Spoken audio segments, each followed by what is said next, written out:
Muito bem, boa noite aí para quem está entrando agora. Então vamos lá, falando um pouco desse exercício do índice beta. É um exercício que eu tirei do livro do Gitman, que eu estou usando como base.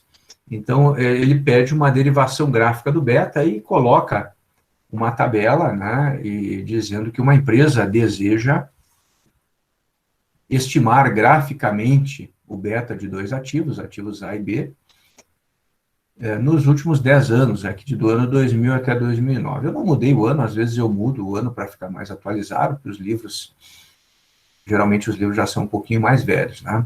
Aqui eu mantive os mesmos anos, aí 2000 a 2009, e aí tem quatro colunas, né? A primeira coluna do ano, depois a segunda coluna, o rendimento do mercado, porque o beta ele compara o rendimento do ativo em relação à média do mercado, né? Então, na segunda coluna tem exatamente o rendimento médio do mercado, tá? Na terceira coluna, o rendimento do ativo A, e na última coluna, o rendimento do ativo B, tá? E aí pede para que num plano cartesiano, com eixo x e y, né, se trace as retas características dos ativos A e B, e aí se use essas retas para estimar o beta, e aí comentar os riscos relativos aos dois ativos. Então, vamos lá, como é que se faz isso? Então, primeiramente, a gente vai plotar, né, os dados no gráfico. Isso aqui é um exercício bem fácil, desde quando a gente aprendeu a trabalhar com plano cartesiano lá no ensino fundamental, a gente lembra como faz. Eu vou voltar, aqui. Então, o que, que a gente vai fazer? Eu vou pegar lá no plano cartesiano, quando a carteira de mercado, ou a média do mercado, der 6, o ativo A vai ser 11 e o B 16. Então, 6, 11 e 16. E aí eu vou lá, essa aqui é a linha do mercado, o eixo do X. Quando ele deu 6, né, 6 mais ou menos aqui, um pouquinho depois do 5, o ativo A deu 11, então 11 seria aqui o pontinho do A, eu não coloquei um ponto, coloquei a letra A, e o ativo B deu 16, que mais ou menos aqui, tá? E assim eu vou fazendo um por um. Em 2001, quando o mercado deu 2%, ativo A deu 8 e o B deu 11. Então, 2, 8 e 11. Então, quando o mercado deu 2, mais ou menos aqui, o A deu 8, mais ou menos aqui, e o B deu 11. Vejam que o ano não aparece, né, nesse gráfico. Eu ignoro o ano. Não existe como é que eu vou dizer, uma sequência temporal aqui, né? Eu simplesmente vou colocando os meus pontos baseados naquela tabela e eles vão se colocando no gráfico independente de ano. Não significa que essa reta, por exemplo, aqui a reta que já está traçada do A, que os primeiros valores sejam 2000 e os últimos sejam 2009. Não, não tem nada a ver. Né? Os anos estão dispersos aí de acordo com a colocação de cada ponto. Então, eu coloco os pontinhos do A e coloco os pontinhos do B e tento traçar uma reta que passe o mais próximo possível de todos os pontos, tá? E aí eu fiz isso, né, para o ativo A e para o ativo B. Né? Tracei uma reta, né, isso aqui dá para fazer num caderno, num papel milimetrado, uma folha quadriculada, dá para fazer, né? E aí, uma vez que eu tenho as retas traçadas, eu posso fazer, estimar a inclinação dessas retas. Posso pegar uma régua e com a régua, deixa eu abrir a tela aqui, eu meço aqui uma linha, né, horizontal e uma vertical, formando um triângulo retângulo, de forma que a hipotenusa seja um segmento de cada uma dessas retas, reta A e reta B. E aí meço, né, os catetos aqui, né, horizontal e vertical, e divido um pelo outro. No caso da reta que eu tracei com os pontos do ativo A, eu vou dividir, então, 24 por 29. 24 dividido por 29 deu 0,83. 0,83 é a inclinação da reta que eu tracei com os ativos A e, consequentemente, é o beta de A. Eu fiz no Excel, então eu fiz com quadradinhos, contei os quadradinhos, mas poderá ser numa régua, tá? E aí na régua não necessariamente vai dar 24 e 29. Deixa eu até pegar uma régua aqui para ver o que É vai dar, mas vai dar milímetro? proporcional. Pode ser milímetro, pode ser centímetro, tá? O importante é que todas sejam a mesma medida. Se eu for medir aqui na minha tela aqui do meu notebook, dá milímetros, tá? Mais ou menos dá milímetros. 29 milímetros e 24 milímetros, tá? Mas, lógico, depende da tela. Se fizer no computador, se a tela é maior, vai dar mais. Mas vai ser proporcional, né? Se for uma tela com o dobro, vai dar 28 e 50 e 58, né? E aí a divisão vai dar o mesmo valor, tá? Porque é um triângulo retângulo. Se eu aumentar um lado, eu vou aumentar obrigatoriamente o outro na mesma proporção, tá? E aí as medidas vão acabar sendo, a divisão vai acabar dando o mesmo resultado, tá?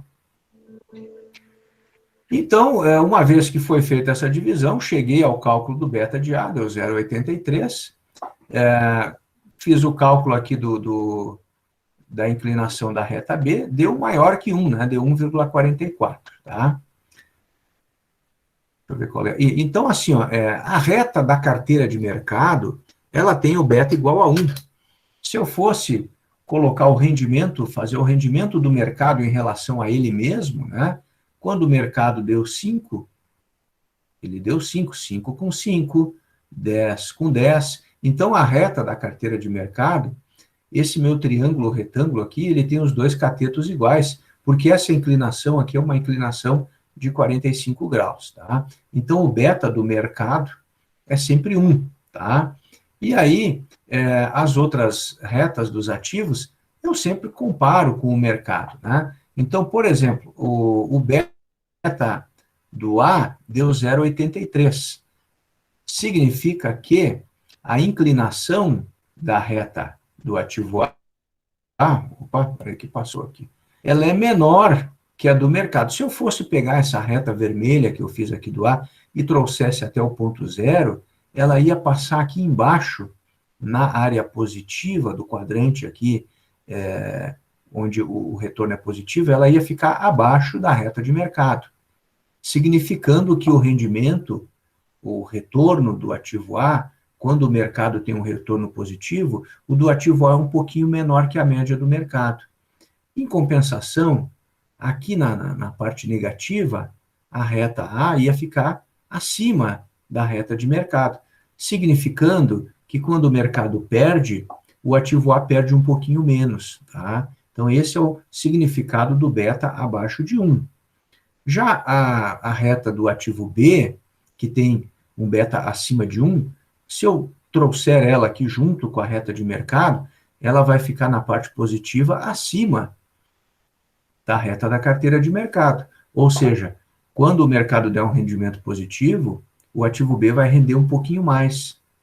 Em compensação, aqui na parte negativa, ele vai ficar abaixo. Ou seja, quando o mercado perder, ele vai perder mais, tá? Então, esse é o significado dos betas comparando com o mercado, tá? Qual é o ativo mais arriscado? Será que é o A ou será que é o B? Antes de responder essa pergunta, eu vou fazer mais uns cálculos aqui e vou mostrar para vocês que é possível eu fazer essa reta, né? Eu derivar essa reta, traçar essa reta, utilizando um cálculo estatístico, né?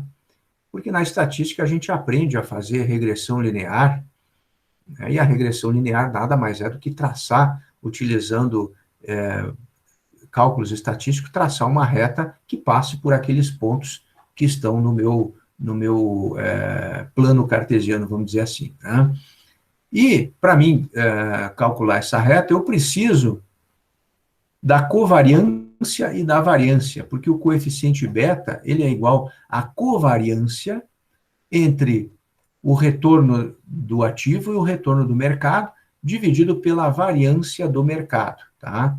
Então, o beta do ativo A vai ser, eu posso calcular ele pela covariância entre o ativo A e o mercado, dividido pela variância do mercado. O beta do ativo B vai ser a covariância do ativo B em relação ao mercado, dividido pela variância do mercado, tá? Aqui tem as fórmulas, como a gente escreve em algumas planilhas do Excel. Eu já vou falar sobre isso, né? Em algumas versões do Excel basta que eu digite COV, né? Igual COV, abro parênteses e aí coloco, né? Estoque e ação. Eu coloco, lógico, não vou escrever estoque, eu vou selecionar a coluna da ação, ponto e vírgula, ou vírgula, e a coluna do mercado. E a variância é VAR, tá? Se eu quiser calcular manual, e a gente vai ver como que se faz isso, a covariância é o somatório de cada um dos rendimentos do mercado menos a média, multiplicado por cada um dos rendimentos da ação menos a média, dividido por N menos 1, e tudo isso dividido pela variância, tá? Lembrando que a variância é o desvio padrão ao quadrado, ou seja, a variância é aquele termo que no cálculo do desvio padrão fica dentro do símbolo da raiz quadrada, tá?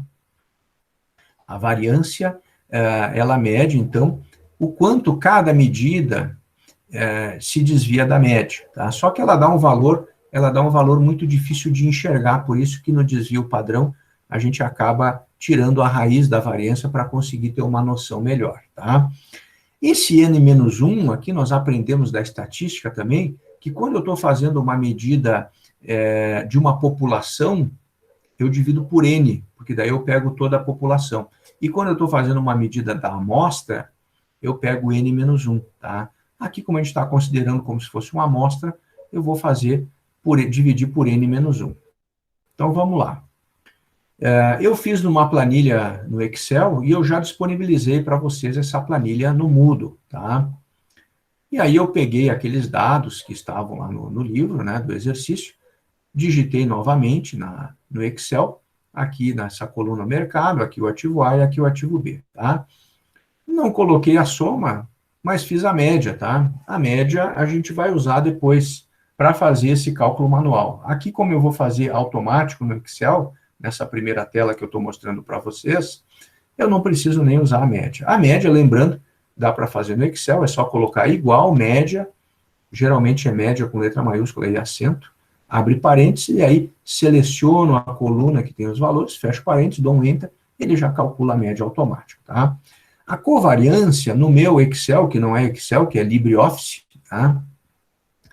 Eu coloco na fórmula igual covariância.s, porque é a covariância da amostra, e aí vai dividir por N-1, tá? Se fosse a covariância da população, dividido por N, eu só botava COV, mas no meu LibreOffice, então, covariância.s, abro parênteses, e aí seleciono aqui a coluna B, que é a do mercado, e depois, ponto e vírgula, seleciono a coluna A, fecho parênteses, dou um Enter, ele já calcula automática a covariância, tá? Então, a covariância deu 79,11, covariância entre o mercado e o ativo A. Lembrando que a covariância entre duas séries de números, né, ela está medindo o quanto esses números se distanciam, em média, se distanciam da média, tá?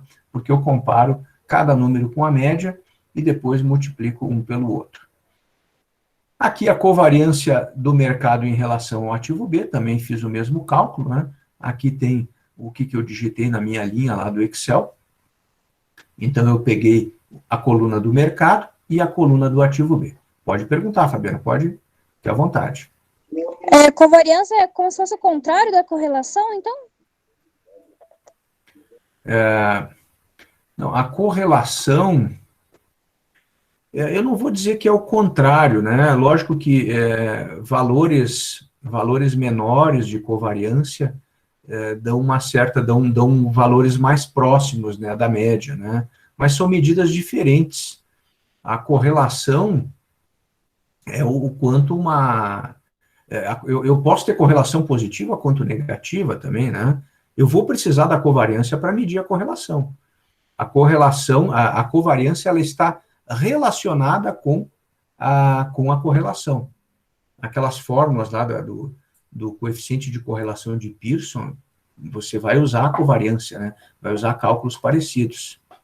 A grosso modo, assim, ó, quanto maior o valor, mais dispersos estão esses valores, mas não necessariamente eles estão alinhados ou desalinhados em forma de correlação, né? Porque a correlação, eu vou medir, por exemplo, se essa, vamos imaginar assim, falando em correlação agora, né? Se a carteira do mercado tende a subir, será que a do ativo A tende a subir também? Se os dois são ascendentes, os dois têm uma correlação positiva. Se enquanto um sobe e o outro desce, eles têm uma correlação negativa. Não sei se respondi. Resumindo, a covariância... Respondi? Ok, então deixa quieto para não confundir mais. Bom, e aqui a fórmula da variância, lembrando que eu só usei a variância do mercado, né? E aqui para calcular o beta, então eu divido, né, a covariância do mercado em relação a A pela variância do mercado e tenho o beta de A que deu 0,7907 e aqui divido a covariância do mercado em relação a B pela variância do mercado e tenho o beta do ativo B, 0,79 para um, 1,3787 para outro. Ah, professor, mas eu não quero só calcular no Excel, que é muito fácil, eu quero fazer o cálculo manual. Então, vamos lá, vamos fazer o cálculo manual. Coloquei essa planilha também, está no mesmo arquivo do Excel. Como é que eu faço o cálculo manual? Aí eu vou colocar número por número, né? Então, por exemplo, aqui para calcular a variância, cada um dos valores do mercado menos a média. Então, 6 menos a média do mercado. 6 menos 4,5, 1,5. 2 menos 4,5, menos 2,5. E assim eu fiz um por um. Eu só copiei, fiz a fórmula da primeira linha, né? E depois copiei e colei. Mas a média, como é um valor fixo, para mim fixar ela na fórmula, quem é acostumado a trabalhar com Excel sabe que tem que botar um cifrãozinho antes do símbolo da célula, né? E aí você fixa o valor. E aqui elevei ao quadrado, né? Então, essa coluna é elevada ao quadrado, aqui na coluna seguinte, e aí fiz o somatório, deu 900,5, dividi por n menos 1, então aqui somatório, dois pontinhos, esses dois pontos eram divisão, dividido por n menos 1, deu 100,06 a variância do mercado, fazendo aqui, se eu quiser fazer manual, escrever no caderno e fazer conta por conta, tá? A covariância aqui do ativo A, né? Então, eu vou precisar dessa medida que eu já coloquei nessa coluna, que é o mercado, né? Cada um dos valores dos retornos do mercado menos a média, multiplicado por cada um dos valores da ação menos a média. Então, nessa coluna aqui, tem cada valor da ação menos a média da ação. Como eu estou falando do ativo A, então, 11 menos 9,8 dá 1,2. 8 menos 9,8, menos 1,8. Menos 4 menos 9,8, menos 3,8, e assim por diante. E aí multiplico esse valor aqui dessa coluna por essa coluna aqui, ó, para mim ter, então, mercado vezes ação A. Então, 1,2 vezes 1,5, 1,8. Menos 1,8 vezes menos 2,5, 4,5. E aí multiplico todos eles, somo tudo, deu 712, divido por menos 1, deu 79,1. Tá?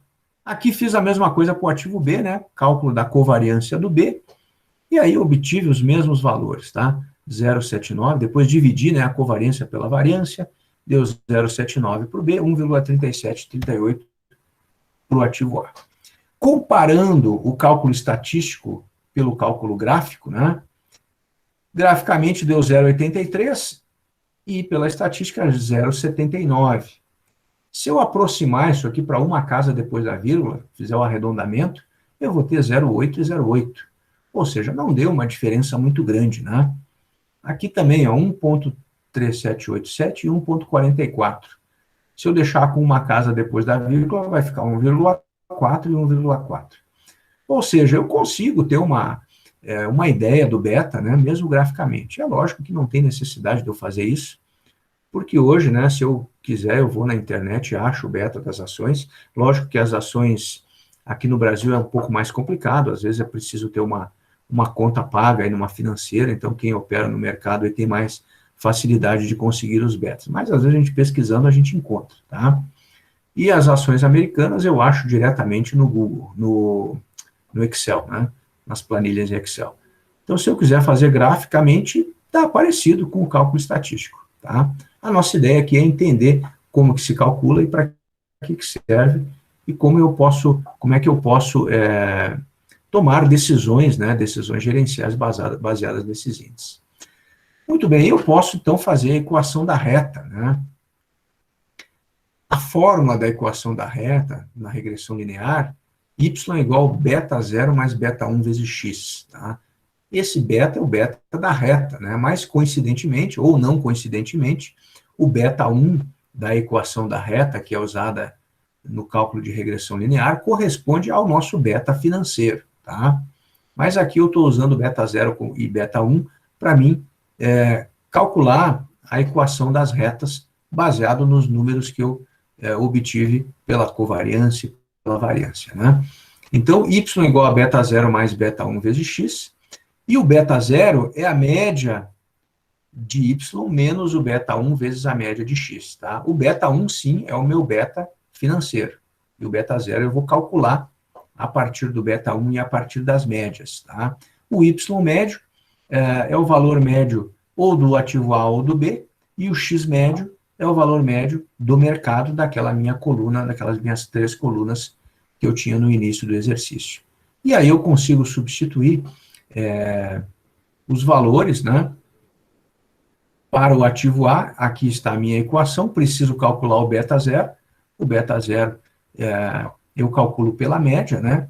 A média das ações do ativo A deu 9,8, do mercado deu 4,5, substituo na fórmula, obtenho um beta 0 de 6,24. Faço a mesma coisa para o ativo B, obtenho um beta 0 de 8,09, e aí eu consigo, enfim, estimar as equações das retas, né? Então, para o ativo a equação da reta é 6,24 mais 0,79x, ou seja, uma inclinação de 0,79, que corresponde ao beta, né? E cruza o eixo y no ponto 6,24. Para o ativo B, YB igual a 8,09 mais 1,38x, inclinação de 1,38, que corresponde ao beta, e cruza o eixo y no ponto 8,09. Tá? Ok? Então, aqui, né, a reta A cruzando o eixo do x em menos 7,09 e o eixo dos y em 6,24. Aqui a reta B, cruzando y em 8,09 e x em menos 5,87. Tá? Então, eu consigo fazer tendo a sequência, né, de valores de retorno de um número grande de anos, né? Lógico, quanto mais dados eu tenho, é melhor fazer. Aqui eu tenho 10 números, né? Eu até posso fazer com 2, tendo pelo menos 2 eu consigo, mas fica muito aproximado. O melhor é que eu tenha uma quantidade maior de números. Daí eu consigo derivar o beta, tanto de forma gráfica, no papel, quanto com cálculos estatísticos.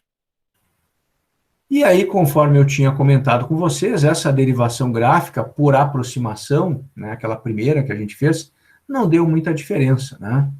0,79 pela estatística e 0,83 pelo gráfico. 1,38 pela estatística e 1,44 pelo gráfico, fazendo a mão, né, vamos dizer assim. De novo, eu volto a perguntar, qual é o ativo mais arriscado? Será que é o ativo A ou o ativo B? Antes de responder, vamos aplicar aqui um modelo de formação de preços, o CAPM, tá? Vamos utilizar o nosso beta estatístico, que ele é mais preciso, né? Mas a gente viu que não vai dar muita diferença. Então, a fórmula do CAPM é essa aqui, às vezes é R, às vezes é K, aí dá para utilizar, alguns autores usam K, outros R.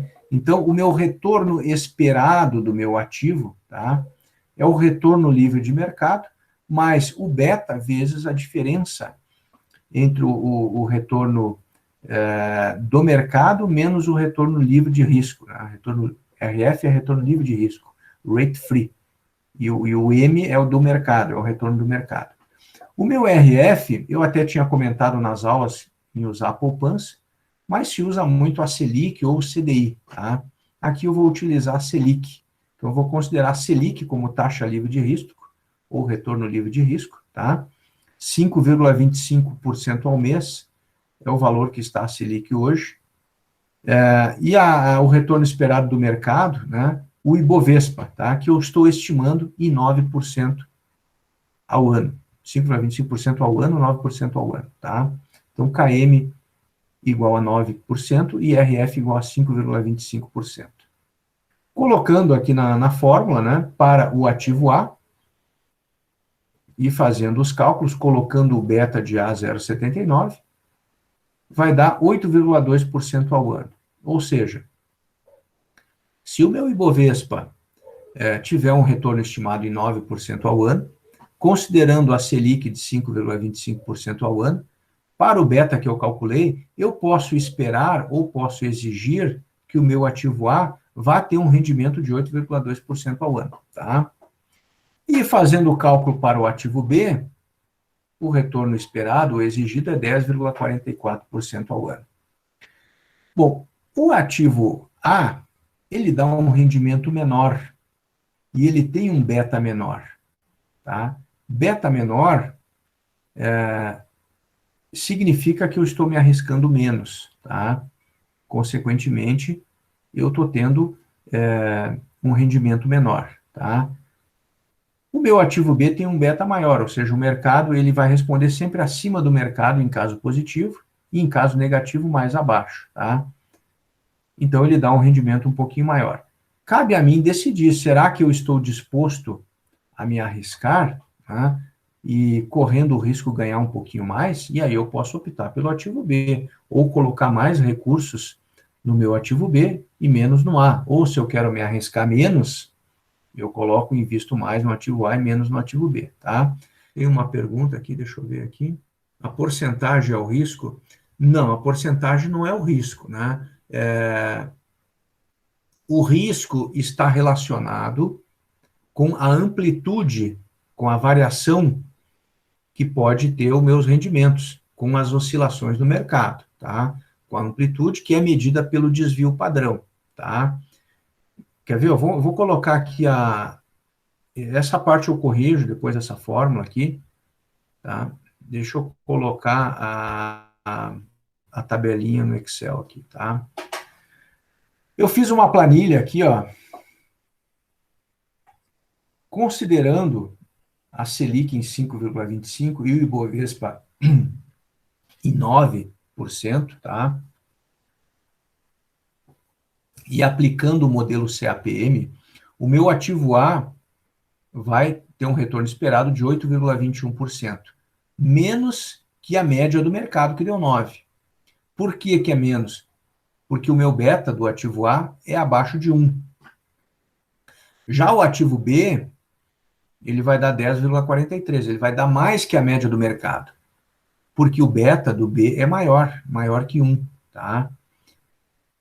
Agora, à medida que o meu Ibovespa for baixando, se o meu Ibovespa não der 9, se o meu Ibovespa der, por exemplo, 6, o meu ativo A vai dar 5,84 pelo modelo CAPM e o B 6,29.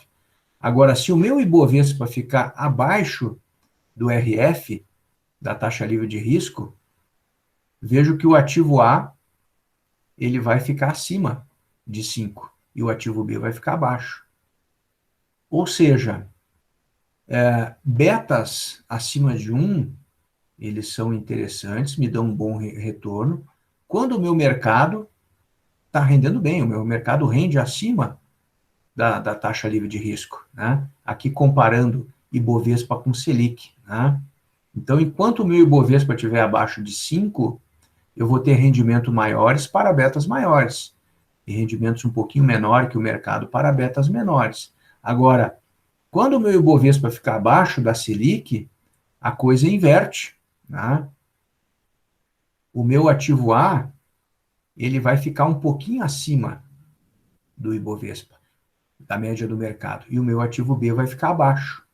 Ou seja, A diferença, né, e aí falando para quem perguntou, o risco é o percentual de retorno, não, o risco é exatamente essa diferença aqui, ó.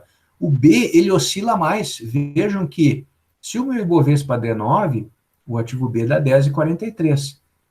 Se o meu Ibovespa der 4, ele dá 3,53. Dá uma diferença aqui de 7 pontos daqui para cá, para o ativo B. Para o ativo A dá uma diferença menor, dá uma diferença de 4 pontos. Ou seja, o ativo A oscila menos com a variação do mercado. O mercado, se variar bastante, o ativo B vai variar sempre um pouquinho menos, tá? Por isso que ele é menos arriscado. É lógico que em que momento eu devo preferir, né, uma ação com beta alto ou com beta baixo? Se eu tenho uma perspectiva de que o mercado ele vai, nos próximos meses ou nos próximos anos, ele vai ter bons retornos, né, que as ações em média vão subir, é interessante eu optar por ações com beta mais alto. Agora, se eu tenho uma perspectiva de crise, que as ações poderão cair, é interessante eu optar por um beta mais baixo. É lógico que eu nunca vou conseguir adivinhar, essa é a pergunta de $1 bilhão, né? Se todo mundo soubesse isso, se fosse muito fácil eu prever, todo mundo ganharia na bolsa, né? E isso é uma coisa que não acontece, tá? Aqui eu coloquei outras previsões, né, com a Selic mais alto, né, mais alta. Então, à medida em que eu tenho... ok, a Mariana respondeu. Então, à medida que eu tenho o meu retorno médio de mercado se aproximando muito da taxa livre de risco, né, eu tenho uma zona aqui muito estreita de ganhos, né? E aí, será que vale a pena eu arriscar? Né? Agora, se a Selic for mais baixo, eu tenho um retorno médio do mercado mais alto, eu tenho possibilidades de ganhos maiores para o beta positivo, mas o beta, aliás, acima de 1, beta abaixo de 1, ele sempre vai dar um ganho um pouquinho menor. Mas, em compensação, caso o meu retorno médio do mercado fique abaixo da Selic, o retorno do ativo A, que tem um beta menor do que 1, ele é melhor do que o retorno do ativo B, tá? Ou seja, betas abaixo de 1 são bons em crise, betas acima de 1 são bons quando o mercado está rendendo bem. Qual foi o rendimento do Ibovespa em 2020? Alguém lembra? É lógico que foi um ano atípico, né, em função do início da pandemia, né? 2,92. Então, mais ou menos 3, né? Então, de repente, eu projetei a minha carteira de ações ou meus investimentos, imaginando que o Ibovespa fosse dar 9, né? Só que deu 2,92 e a Selic não deu 5, a Selic deu 4, né? Então, a gente estaria nessa tabela aqui. Então, imagina, né? O Ibovespa deu mais ou menos 3% e a Selic 4 e pouco, né? O ativo A, que tem um beta menor, ele deu um rendimento maior do que o ativo B, né? Porque nós estamos numa situação de crise, aquelas ações com beta abaixo de 1 conseguiram ter um rendimento menor, tá? Então, é interessante eu ter o conhecimento, eu saber o beta das ações que eu estou investindo, para mim ter essa visão. Eu não vou conseguir adivinhar o que vai acontecer no mercado, né? Mas eu vou ter uma noção. Lógico que o que a gente aprende aqui na academia, a gente está falando em longo prazo, né? A gente está vendo rendimentos anuais, né? E há muita gente, principalmente pequenos investidores, que estão vendo ali o dia, né? Estão apostando no day trade, em variações diárias, aí fica difícil eu trabalhar com betas, né? Se eu quiser variações diárias, né? Se eu quiser fazer compra e venda no mesmo dia, daí é mais complicado. Isso aqui é para longo prazo, tá?